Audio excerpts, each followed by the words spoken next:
This lesson is all about reflecting on your learning. So scientists have shown that one way to become a better learner is to reflect on your learning.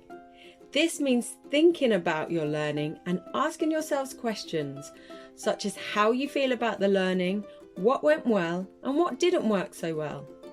We can reflect on our learning at any point. This includes before, during and after the learning. We can reflect in our heads, but it can be even more useful to write down the reflections. That way we can look back at them at a future date. Sometimes the reflections might be quick and other times they might be in more depth.